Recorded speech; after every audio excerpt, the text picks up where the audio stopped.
Ayrıldım. Dedim ben eve gidiyorum. Abim mi?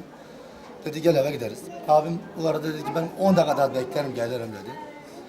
Ben sokağa 2 dakika girmedim. Halamın yanına gittim. Dedi bir eve gidelim. Halam beni bekliyor. Buradan 5 metre yürütmedik. Patlama oldu. Biz elimizi yere attık. Belki o arada 3 dakika da geçmedi. Ben ayrıldım. 3 dakika geçmedi.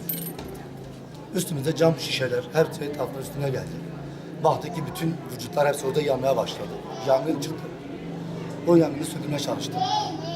Bizim ailede ben sayısı şu an bilmiyorum. Benim bir tane kardeşim, bir tane abim, bir tane abimin çocuğu, bir tane ablamın çocuğu. Bu dörtüsü vefat etmiş.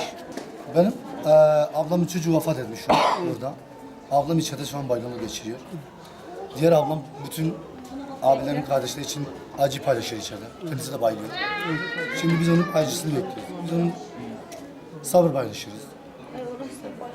Yani başka bir şey düşünemiyoruz burada. Ne düşüneceğimizi bilemiyoruz.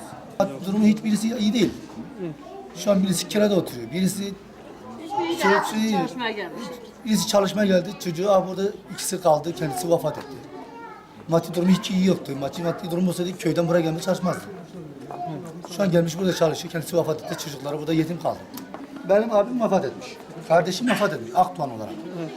Yeğenim Akdoğan, Bünyamin Akdoğan vefat etmiş. Hasan Akdoğan vefat etmiş. Kamil Akdoğan vefat etmiş. Salih Akdoğan vefat etmiş. Şükran Akdoğan vefat etmiş. Muhyiddin Akdoğan vefat etmiş. Yani sayısı söyleyemiyorum artık. Şu an hastanede belki 10 tane de Akdoğanlar var. Biz bu acıyı çok paylaşıyoruz.